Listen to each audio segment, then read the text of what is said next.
ഓല ഓല എന്ന് പറഞ്ഞാൽ ഇപ്പം ഞാനുള്ള രാജ്യം സ്പെയിനാണ്. സ്പെയിനിലെ നമ്മൾ ഹായ് എന്ന് പറയുന്നതിന് സമാനമാണ്. എവിടെ ചെന്നാലും ആദ്യം ഹായ് എന്ന് പറയുന്നതിന് പകരമായിട്ട് ഇങ്ങനെ പറഞ്ഞുകൊണ്ട് ആരംഭിക്കും. ഓല അവരെ കൈ വീശി കാണിച്ചു കൊടുക്കും. ചേട്ടൻ ചേച്ചി പട്ടിയായിട്ട് നടന്നു പോകുന്നു, അവരെ കൈ വീശിയത്. ഈ കൈ വീശിലാണ് എന്നെ യാത്ര ഇങ്ങനെ മുന്നോട്ടേക്ക് കൊണ്ടുപോകുന്നത്. അപ്പോൾ ഇപ്പോൾ ഉള്ളത് ബാഴ്സലോണയിലാണ്. ഈ ബാഴ്സലോണ നമ്മൾ ധാരാളം കേട്ടിട്ടുണ്ട്. സ്പെയിനെ പറ്റി കേട്ടതിലും കൂടുതൽ കേട്ടേക്കുന്നതാണ് ബാഴ്സലോണ. കാരണം ഫുട്ബോളിൻ്റെ മെക്കയാണ്. ഫുട്ബോൾ മതത്തിൻ്റെ ആരാധന ഏറ്റവും പ്രധാനപ്പെട്ട ആരാധനാ കേന്ദ്രമാണ്. ഇപ്പം ബാഴ്സലോണ FC കപ്പ് എന്നൊക്കെ നമ്മൾ സ്ഥിരം കേട്ടിട്ടുണ്ട്. അതുകൊണ്ട് തന്നെ ലോകത്തിലെ എല്ലാ ഫുട്ബോൾ പ്രേമികളുടെയും വലിയൊരു സ്വപ്നമാണ് ഒരിക്കലെങ്കിലും ബാഴ്സലോണയിൽ വരിക. ഞാനിവിടെ പലരും സോക്കേഴ്സ് കളിക്കാരെയൊക്കെ ധാരാളം കണ്ടുകൂട്ടി. പല രാജ്യങ്ങൾ കൊറിയതൊക്കെ വന്ന് ഇവിടെ ഒന്ന് കളിക്കുക എന്നുള്ള അവരുടെ ഒരു സ്വപ്നമാണ്. അതിനുവേണ്ടി മാത്രം വന്ന് കുറേ പേരെ കണ്ടുകൂട്ടി. അപ്പോൾ ഈ ബാഴ്സലോണയുടെ ഈ റീജിയണ് പറയുന്നത് കാറ്റലൻ എന്നുള്ള ഭാഷ നമ്മൾ കേട്ടിട്ടില്ല. പക്ഷേ ഈ ഭാഷ നമ്മൾ സ്ഥിരം കാറ്റലൻ ഭാഷ കേട്ടിട്ടുണ്ട്. ഭാഷയുടെ പേരറിയില്ലെങ്കിലും, കാരണം നമ്മളുടെ എല്ലാ ഫുട്ബോൾ കമൻട്രികളും ഈ ഭാഷയിലാണ് ഉണ്ടാവുന്നത്. ഈ കാറ്റലൻ റീജിയൻ സത്യത്തിൽ സ്പെയിനകത്തെ ഇതാണ് എങ്കിലും കാറ്റലൻ ആ ഒരു റീജിയൻ ശരിക്കും സ്പെയിൻ കൂടാണ്ട് ഫ്രാൻസിൻ്റെ ചില ഭാഗങ്ങൾ വരുന്നുണ്ട്. ആൻഡോറ എന്ന് പറഞ്ഞ രാജ്യമൊക്കെ വരുന്നുണ്ട്. കാരണം ആ കാറ്റലൻ സംസാരിക്കുന്നവരുടെ മേഖല എന്നുള്ള നിലയ്ക്ക് ഈ കാറ്റലൻ ഭാഷയ്ക്ക് ഒരുപാട് പ്രത്യേകതയുണ്ട്. ഇപ്പോൾ നമ്മൾ ഫെബ്രുവരി 21 വേൾഡ് മാതൃഭാഷാ ദിനം ആചരിച്ചേ ഉള്ളൂ. അപ്പോൾ അത് ബംഗ്ലാദേശുമായിട്ട് ബന്ധപ്പെട്ട ഒരു സമരത്തിൻ്റെ പേരിലൊക്കെയാണ് ആ ദിനമായിട്ട് ലോകം ഇന്നും ആചരിക്കുന്നത്. അതുപോലെ ഒന്നാണ് ഈ ഇവിടെ കാറ്റലൻ 1980-കൾ വരെ നിരോധിച്ചിരുന്നൊരു ഭാഷയാണ്. ഇന്ന് അവരുടെ ലോകത്തിലെ ഏറ്റവും കൂടുതൽ വെബ്സൈറ്റുകളൊക്കെ ഉള്ള ഭാഷകളിലൊന്നാണ് ഇത്. അപ്പം അതിനെപ്പറ്റി മനോഹരമായൊരു പുസ്തകം നമ്മുടെ കേരളത്തിലെ ഒരു IPS സേതുരാമൻ എഴുതിയ ഒരു പുസ്തകമുണ്ട്. അത് വായിക്കണം. അദ്ദേഹം അത് മലയാളത്തെ പറ്റിയാണ് എഴുതിയേക്കണതെങ്കിലും അത് ശരിക്കും ലോക മാതൃഭാഷകളെ പറ്റിയുള്ള ഒരു പുസ്തകമാണ്.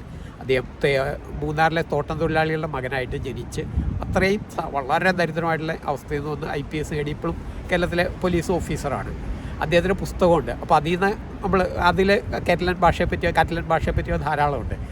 അപ്പം ഞാൻ പറഞ്ഞു വന്നത്, ഇവർ 2017 റെഫറൻഡം നടത്തി സ്വന്തത്തിന് രാജ്യമായിട്ട് പോകണമെന്ന് പറയും. ഇവിടെ കുറേ പണ്ട് തൊട്ടേയുള്ള ഒരു ആഗ്രഹമാണ്, മൂവ്മെൻ്റാണത്. അതവർ റെഫറൻഡമായിട്ട് വെച്ചു. അതിനകത്ത് വൻ വിജയമൊക്കെ നേടി. പക്ഷേ എന്തായാലും സ്പെയിൻ രാജഭരണമാണെങ്കിൽ നമുക്ക് ഒരുപാട് ജനാധിപത്യം, സ്വാതന്ത്ര്യം എല്ലാം ഉണ്ട്. അത് യൂറോപ്പിൻ്റെ മൊത്തം ഒരു ക്വാളിറ്റിയാണ്. പക്ഷേ എന്തായാലും ആ റെഫറൻഡം അത് ഇല്ലീഗലായിട്ട് പ്രഖ്യാപിച്ചു സ്പെയിൻ. അതിൻ്റെ റെഫറൻഡത്തിൽ അതിൻ്റെ മൂവ്മെൻറ്റ് ലീഡേഴ്സൊക്കെ നാട് വിട്ടു വേണ്ടി വന്നു. ചിലർ ജയിലിൽ പോയി, പലരും ബെൽജിയത്തിലേക്കൊക്കെ ഒളിച്ചോടി, അങ്ങനെ സെക്യൂരിറ്റിയിൽ നിൽക്കുന്നു. പക്ഷേ ഇവരുടെ എല്ലാം ഉള്ളിൽ ഈ വികാരമുണ്ട്. ഇന്നല്ലെങ്കിൽ നാളെ ഇത് മറ്റൊരു രാജ്യമായി മാറും. ഞാൻ ഈ യാത്രയിൽ ഏറ്റവും കൂടുതൽ സമ്പന്നമായിട്ടുള്ള രാജ്യങ്ങളെ കണ്ടേക്കുന്നത് എല്ലാം ഈ ചെറിയ രാജ്യങ്ങളാണ്. ഞാൻ ഏറ്റവും കഷ്ടപ്പെട്ട് പോയേക്കുന്ന രാജ്യം സാൻ മറീനോ. അതൊരു കുന്നിൻ്റെ മുകളിലാണ്. എല്ലാ ചെറിയ രാജ്യങ്ങളും കുന്നിൻ്റെ മുകളിലായിട്ടാണ് കണ്ടേക്കുന്നത്. ഏറ്റവും കഷ്ടപ്പാടായിരുന്നു. അത് അതിസമ്പന്നം. അവിടെ കൃഷി നടക്കുന്നുണ്ട്. നമ്മുടെ ഇപ്പുറത്ത് ലിക്റ്റൻസ്റ്റൈൻ, കുഞ്ഞു രാജ്യം, അതിസമ്പന്നം. ലുക്സംബർഗ്, ഇപ്പോൾ കേരളത്തിലെ നമ്മളുടെ ആൾക്കാർക്ക് പണിക്ക് വരെ, കുഞ്ഞു രാജ്യത്ത് ദൂരെ ആൾക്കാരാണ് നമ്മളുടെ ആൾക്കാർ പണി വരെ ചെയ്യണമെന്നറിയാം. ചിന്തിക്കാനാവാത്ത സമ്പന്നം. മൊണാക്കോ, ഒരു കുഞ്ഞു രാജ്യം, മലയുടെ മുകളിൽ, അതിസമ്പന്നം. മലയുടെ മുകളിലാണെങ്കിലും മുകളിലേക്ക് കയറാൻ ലിഫ്റ്റൊക്കെ ഉണ്ട്. 14 അല്ല ലിഫ്റ്റൊക്കെ. അതുകൊണ്ട് എനിക്ക് മൊണാക്കോ അത്രയും ബുദ്ധിമുട്ട് തോന്നിയില്ല. പിന്നെ ഇന്നാൾ പോയ ആൻഡോറ, അതിസമ്പന്നമായിട്ടുള്ള രാജ്യം. അപ്പം ചെറിയ രാജ്യങ്ങളായിരിക്കുമ്പോൾ സമ്പന്നമാണ്. എനിക്ക് അപ്പോഴാണ് ചിന്തിക്കുന്നത്, നമ്മളുടെ ഇന്ത്യ, നമ്മൾ പുറത്തേക്ക് പോകുമ്പോൾ നമുക്ക് മനസ്സിലായി ഇന്ത്യയുടെ അത്ര വിഭവങ്ങളൊന്നും ഒരിടത്തുമില്ല. നാച്ചുറൽ റിസോഴ്സുകൾ, ധാതുക്കൾ, മിനറൽസ്, ഭയങ്കര സമ്പന്നമാണ് ഇന്ത്യ. ഒപ്പം പ്രകൃതി ഭംഗി, ഇത്രമാത്രം വൈവിധ്യങ്ങൾ എല്ലാം ഉണ്ടായിരുന്നിട്ടും ഈ രാജ്യം എന്താണ് ദരിദ്രം, അല്ലെങ്കിൽ ഇന്ത്യക്കാരെന്താണ് ദരിദ്രമായിട്ടിരിക്കണമെന്ന് ചോദിച്ചാൽ നമുക്കൊക്കെ അറിയാം അതിൻ്റെ കാരണങ്ങൾ എന്താണെന്നുള്ളത്. ചെറിയ രാജ്യങ്ങളാകുമ്പോൾ സമ്പത്ത് കൂടുതലായിട്ടാണ് എൻ്റെ ഒരു ഒബ്സർവേഷനൊക്കെ. നമ്മളിപ്പോൾ വലിയ പണ്ട് നമ്മൾ സ്കൂൾ കാലഘട്ടത്തിൽ പഠിച്ചേക്കണതാണ് യുഗോസ്ലാവിയ. ഇവിടെ നല്ല തണുപ്പാണ്. അപ്പോൾ കുറച്ച് യാത്രയൊക്കെ ആയിട്ട് നല്ല മഴയൊക്കെ നനഞ്ഞുകൊണ്ട്, എന്നാലും മിനിയാതൊക്കെ മഴയത്തായിരുന്നു ഓടിച്ചുകൊണ്ടിരുന്നത്. ഒരു പരിവായി. അപ്പം അതിൻ്റെ കുറച്ച് അസ്വസ്ഥതകളുണ്ട്. ഇപ്പോൾ യുഗോസ്ലാവിയ ചേരിചേരാ പ്രസ്ഥാനം, നോൺ അലൈൻമെൻറ്റ് മൂവ്മെൻറ്റിൻ്റെ ഇന്ത്യയുടെ ഒപ്പം ലോകത്തിൻ്റെ ഇതായിട്ട് ജവഹർലാൽ നെഹ്റുവിൻ്റെ ഒക്കെ ഒപ്പം നിന്ന് മാർഷൽ ടിറ്റോയുടെ നാട്. ഇന്നത് 5-6 കഷ്ണങ്ങളാണ്.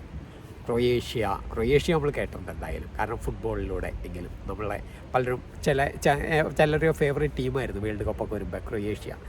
അപ്പുറത്ത് സ്ലൊവേനിയ, സെർബിയ, മോണ്ടിനെഗ്രോ, ഇങ്ങനെയൊക്കെ പറഞ്ഞ് കുറേ കുഞ്ഞു കുഞ്ഞു കഷ്ണ രാജ്യങ്ങളായി.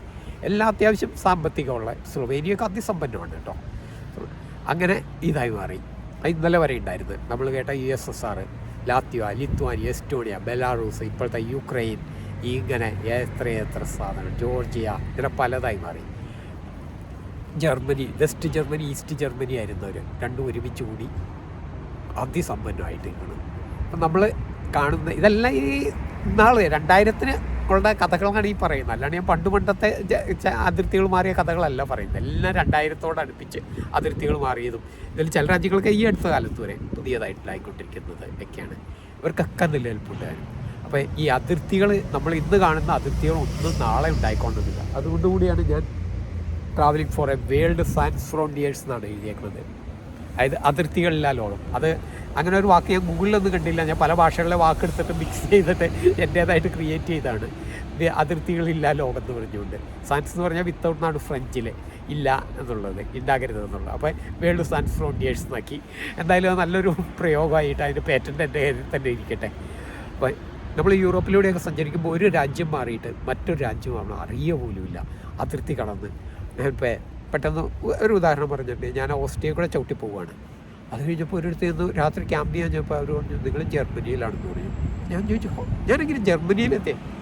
നിങ്ങൾ ഒരു ഇത് പാലം കടന്നില്ലേ, അത് ജർമ്മനിയുടെ അതിർത്തിയാണ്.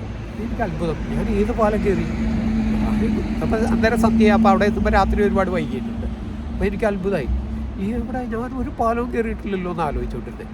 എന്തായാലും അത് കണ്ടുപിടിക്കുന്നതിന് ഞാൻ തിരിച്ച് അടുത്ത ദിവസം രാവിലെ തിരിച്ച് ഈ വന്ന വഴി മുഴുവൻ ചവിട്ടി. ഇത് ഏതാണ് ഈ പാലം എന്നറിയാനായിട്ട്, ഇതെവിടെയായിരുന്നു അതിർത്തി എന്ന് കാണാനായിട്ട്.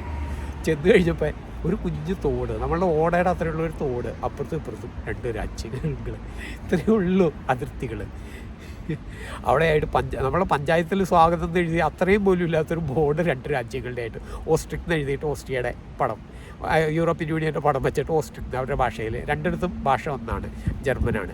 ഇപ്പുറത്ത് ജർമ്മനിക്ക് ഡോച്ച്ലാൻഡ് എന്നാണ് അവരെഴുതുക, അവരുടെ ഇത് പറയുക, അങ്ങനെ എഴുതി വെച്ചിട്ടുണ്ട്. ഇതാണ് നമ്മൾ സൂക്ഷിച്ച് നോക്കിയാൽ കാണുന്ന ഒരു സാധനം, ഒരു കുഞ്ഞു തോട് എന്ന് പോലും പറയാൻ പറ്റാത്ത സാധനം. അപ്പം പറയാൻ വന്നത് അതിർത്തികളൊക്കെ, രാജ്യങ്ങളൊക്കെ മാറും. ഇപ്പം നമ്മൾ തന്നെ പണ്ട് കൊച്ചി പേടിച്ച് പമ്പ അടക്കുക, പമ്പ അത് വേറെ രാജ്യമായിരുന്നു. കൊച്ചി രാജകൊട്ടാരത്തിൻ്റെ തൊട്ടടുത്തിരിക്കണ ആ ചിത്രപ്പുഴ പാലം കടന്ന തിരുവിതാംകൂർ രാജ്യമായി. തൊട്ടപ്പുറത്തും ഇപ്പുറത്തും 2 രാജ്യങ്ങളായി. അപ്പോൾ ഇപ്പുറത്ത് കടന്നാൽ ടാക്സ് കൊടുക്കണമായിരുന്നു. ഇങ്ങനെയൊക്കെ ഉണ്ടായിരുന്ന അതിർത്തിയിൽ നിന്ന് നമ്മൾ മാറിയിട്ട് ബ്രിട്ടീഷ് ഇന്ത്യയായി, കൊച്ചിയായി, തിരുവിതാംകൂർ നാട്ടുരാജ്യമായി, ഇപ്പോൾ അത് ഇന്ത്യയുടെ ഭാഗമായി. ഇങ്ങനെ അപ്പോൾ എല്ലാ രാജ്യങ്ങളും ഇങ്ങനെ മാറിക്കൊണ്ടേയിരിക്കും. നാളെ ഇത് മാറിക്കൊണ്ടിരിക്കാം.